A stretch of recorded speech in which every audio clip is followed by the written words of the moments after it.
Ya, Radio Kota Batik News Interaktif Solutif. Siang hari ini saya sudah tidak sendirian lagi siarannya karena sudah ada kawan-kawan dari BNNK Kabupaten Batang. Enaknya nyebutnya gimana sih, Pak? Apa ya? BNNK. BNN Batang ya, Mas. BNN Batang. Ah, Itu lebih enak deh. lebih enak ya. Daripada BNNK. Wah, Iya benar. K-nya itu loh yang bikin lidah jadi keseleo. Keselnya bener ya. BNN Batang. Ah. BNN Batang. Oke. Dengan Pak Krisna. Oke. Oke, Pak Krisna dengan siapa lagi? Oh, enggak. cuman Pak Krisna doang nih. Oke deh. Oke, kamera aku arahin dulu dong. Ya, Oke, Pak Krisna, kabar sehat ya? alhamdulillah sehat, Mas. Oke. Ini baru kali pertama ya saya ketemu dengan jenengan loh, Pak. Iya, secara langsung ya. Sebenarnya kalau untuk dengan Radio Kota Batik itu sudah beberapa kali, cuma melalui telepon. Telepon. Ya, waktu seringnya itu sempat. telepon. Betul. Asli dari mana, Pak? Saya kebetulan bertugas sebelumnya di BNN Pusat di BNN Jakarta. Pusat. Jadi, nah ini kebetulan memang sekarang baru ada kesempatan untuk kita mengembangkan karir ke wilayah gitu ya. Jadi alhamdulillah masih dapatnya itu di Batang gitu Di kan. Batang, Nah, Batang kan oke. kebetulan juga masih dekat lah dengan Jakarta Oh, gitu ya. dekat banget. Pekalongan juga Sekali naik kereta selesai. betul.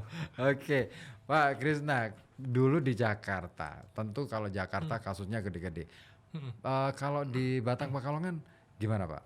Ya, jadi mungkin saya perlu jelaskan sedikit ya. Jadi memang kalau posisi kami itu di BNN di Kabupaten Batang gitu.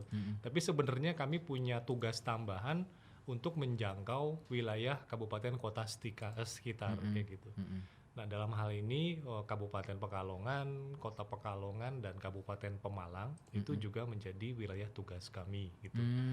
Nah, terkait dengan yang tadi disampaikan oleh Mas Ribut, sebenarnya kalau kita lihat tren penyalahgunaan narkoba di wilayah Pemalang, Pekalongan, Batang, di Pantura inilah ya, ini hampir sama nih sebenarnya, Mas, kayak begitu ya. Jadi kalau menurut kami yang banyak mendominasi itu adalah penyalahgunaan narkoba di tahap coba pakai kayak begitu, atau pemula seperti itu. Nah, cuma karena mereka ini masih di tahap coba pakai, bukan berarti kita kemudian menganggapnya sepele gitu. Ya. Karena kalau misalkan dibiarkan, nah tentunya mereka akan naik kelas kayak gitu. Karena memang dunia adiksi ya seperti itu, kayak gitu ya.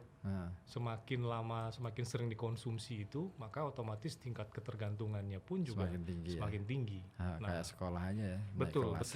Nah, itu dia. Dan kalau misalkan kita lihat lagi gitu ya, penyalahguna pemula atau coba pakai ini siapa? Nah, ini lagi-lagi tren ini juga hampir sama di berbagai wilayah lain di Indonesia gitu ya. Yang mendominasi itu adalah kalangan pekerja dan pelajar, kayak begitu. Jadi pelajar ya. betul. Jadi pelajar ini juga harus menjadi perhatian kita bersama nih, gitu ya. Belum lagi kalau nanti kita bicara soal modusnya atau jenis-jenisnya kayak begitu ya. Nah, itu jadi itu menarik untuk didiskusikan tuh, Mas. Oke, ya siang hari ini kita juga akan ngobrol soal itu sih sebenarnya bagaimana kemudian tren peredaran narkoba di kalangan pelajar, terutama di Pekalongan dan sekitarnya, Batang, pokoknya di wilayah kerja BNN Batang gitu ya. Betul. Terus juga bagaimana kemudian upaya yang dilakukan oleh BNN Batang untuk mencegah peredaran narkoba ini. Dan memang cukup memprihatinkan karena berdasarkan catatan yang pernah saya dapatkan, Pekalongan terutama kota itu kan peringkat kelima. Saya pernah dengar tuh seperti itu ya. Ya makanya. Oke, tapi sebelum dilanjut saya pingin ini dulu deh, muter lagu dulu deh biar Sip, mantap, kasih kesempatan Pak Krisna biar ini dulu deh, ambil nafas, kita turun minum dulu. Nah, ada Scorpion untuk Anda yang mungkin sudah pingin dengerin Scorpion.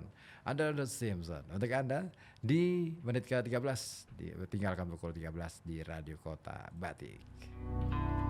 Dan siang hari ini kita akan mulai. Wah, ini tadi baru pembukaan. Oh iya. Kita ngobrol santai aja deh Pak Krisna Oh ya, iya, betul. supaya Siap. apa ya, kita bisa apa ya istilahnya mengurai satu persatu persoalan yang ada di wilayah kerja BNN Batang ini Iya. dengan berbagai masalah yang mungkin Mm-mm. masih menjadi PR besar, Mm-mm. gitu ya. Oke, dan saya ingatkan juga untuk kawan, silakan bisa ikut gabung ya di sini melalui telepon boleh, melalui WhatsApp juga boleh. Telepon di 0285424474 atau juga melalui WA di 0855422912. Biasanya yang WA itu banyak kalau sudah ada talk show kayak gini. Iya, mudah-mudahan. Dan faktanya sudah ada WA. Ada Padahal WA. kita belum mulai apa-apa loh. Oh Pak. gitu ya. Iya, baru sedikit ya kayaknya ngomong. Iya, kita baru ngomong tentang baru apa ya, meraba-raba seperti apa sih Pekalongan, kemudian dan kawasan di wilayah area kerjanya BNN Batang. Iya. Tapi kalau dibandingkan dengan Jakarta, jauh nggak sih Pak selisihnya?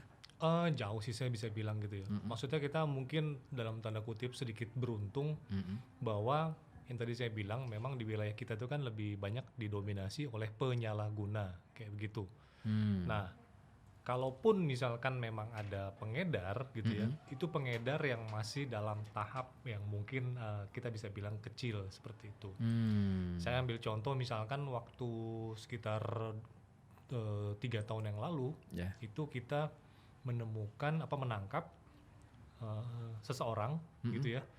Jadi orang ini tinggal di daerah utara Batang itu, di daerah pemukiman nelayan seperti itu. Oh iya iya. Jadi dia ditangkap karena memang dia mengedarkan salah satu narkotika jenis baru yang namanya tembakau gorila gitu. Oh itu. Ya, Ya, jadi ya, menurut ya, ya, pengakuannya itu Haha. ini adalah kali ke-10 dia Gila. membeli secara online Haha. gitu ya. Nah, kemudian barang itu dikirimkan kepada dia melalui ekspedisi gitu ya. Nah, begitu dia dapat, itu dia akan pecah tuh menjadi beberapa paket kayak gitu. Dan dia sudah punya pangsa pasar tersendiri kayak gitu. Dia jual per paketnya itu seharga Rp50.000 gitu. Oh, jadi bukan pemain besar ya? Nah, jadi hitungannya kalau ya? menurut kami ya, itu gambaran kondisi yang ada gitu ya kalau kita bicara pengedar kayak gitu. Tapi yang lebih banyak lagi memang ya itu tadi sih penyalahguna ya.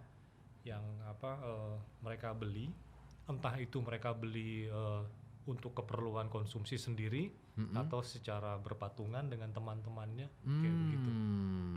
Nah, Itu yang banyak. Gitu. Lebih banyak mana? Yang patungan barengan sama yang dikonsumsi sendiri? Rata-rata kalau mengacu kepada data yang ada di kami ya, itu adalah orang yang patungan. Kayak gitu. Jadi jarang orang itu yang kemudian dia pemain sendiri nih. Apalagi kalau misalkan kita bicara narkotika golongan sabu gitu kan. Sekarang ini kan yang mendominasi sabu, Mas. Ya. Gitu ya. Kalau sabu itu banyak dipakai oleh pekerja kayak begitu. Nah, karena harganya memang lumayan kayak begitu. Dan kalau misalkan dibeli sendiri ini cukup berat, nah akhirnya mereka patungan tuh biasanya tuh. Kayak gitu. Entah kemudian 100 kayak begitu atau 200 gitu kan. Nah, kemudian mereka beli gitu. Oke, berarti ada komunitasnya gitu Pak ya. Ada ininya lah penikmatnya gitu ya. Saya jadi curiga jangan-jangan memang ada komunitasnya gitu loh. Tapi tidak di label gitu kan. Betul. Bener. Faktanya kan memang di tiap wilayah ya. Jadi kita tidak memandang apakah memang wilayah kita tuh termasuk kota besar atau misalkan kota kecil ataupun desa misalkan. Jadi kalau kita bicara masalah penyalahgunaan narkoba, ini memang faktanya itu ada dimanapun gitu. Makanya sejauh ini menurut saya belum ada tuh wilayah desa ataupun kelurahan yang mereka berani klaim gitu bahwa wilayahnya bersih dari narkoba kayak gitu. Sama misalkan dengan lingkungan sekolah gitu ya. Mohon maaf kayak gitu. Lingkungan sekolah di mana di situ misalkan ada sekian ratus siswa-siswi. Nah, mungkin guru itu tidak bisa mengawasi satu persatu siswa-siswinya itu. Nah, disitulah potensi penyalahgunaan narkoba itu ada gitu. Dan memang saya bisa bilang bahwa kalau kita bicara lingkungan pendidikan itu tidak memandang apakah itu sekolah agama, sekolah negeri ataupun swasta, potensi itu pasti ada. Ya, gitu. apalagi kalau kita hitung dari rasio perbandingan antara guru dengan jumlah siswa. Nah, ya. Ini kan Iya jelas kan? jadi masalah kan? Iya kan? Bagaimana guru mengawasi gitu. Nah, Terkadang malah informasi yang kami dapat dari para guru itu sendiri gitu ya. Guru itu terkadang tahu misalkan. ya. Contoh misalkan ya. Kita bicara misalkan obat batuk oplosan gitu kan, yang kemudian dikemas di dalam botol air mineral, yang kemudian itu diminum secara bergantian, entah itu di dalam kelas ataupun misalkan pada saat istirahat. Guru itu terkadang mereka tahu gitu, cuma kadang mereka bingung apa yang harus dilakukan. Betul. Kayak begitu. Nah, oleh karenanya fungsi dari kami itu adalah bagaimana memberikan edukasi kepada lingkungan sekolah, termasuk para bapak ibu guru. Gitu. Gitu. Apa bentuknya, Pak? Ya, jadi memang sekarang kalau misalkan kita bicara lingkungan pendidikan ya, saya perlu sampaikan juga bahwa lingkungan pendidikan itu adalah menjadi salah satu fokus dari kegiatan yang kami lakukan. Kenapa? Karena memang data menunjukkan penyalahgunaan narkoba kurang lebih 22%-nya itu berasal dari kalangan pelajar, kayak begitu. Nah, bentuknya itu beraneka ragam gitu.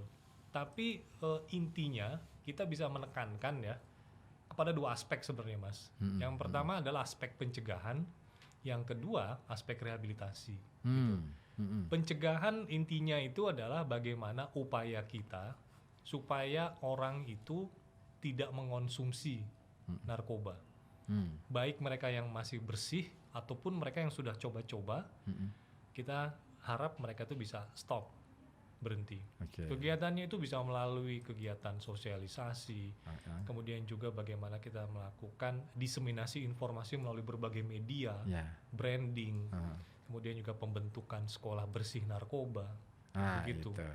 Nah itu contoh kegiatan di bidang pencegahan gitu.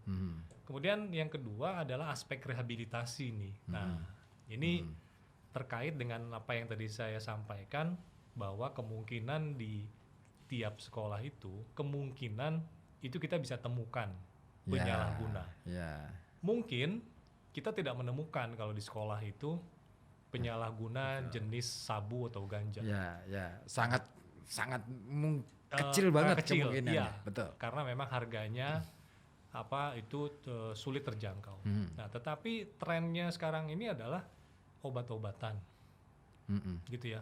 Nah, itu juga masuk dalam kategori narkotika.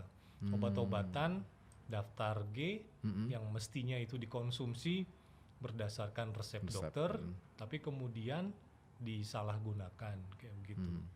Nah, ini juga tentu harus menjadi perhatian kita bersama gitu kan. Dan terkadang sekolah itu bingung.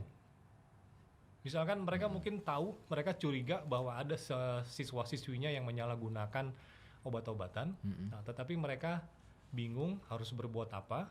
Belum lagi kalau kita bicara misalkan nama baik sekolah, gitu ya. Itu pasti. kadang Nanti bagaimana nih dengan posisi saya nih di sekolah, gitu ya. Nah, oleh karenanya salah satu tugas kita juga adalah memberikan pemahaman, gitu, bahwa kalau kita bicara rehabilitasi, ada loh mekanismenya Bapak Ibu guru, gitu ya, yang bisa dilakukan tanpa kita harus merasa khawatir, gitu ya, atau misalkan tanpa kita harus mengeluarkan siswa-siswi tersebut.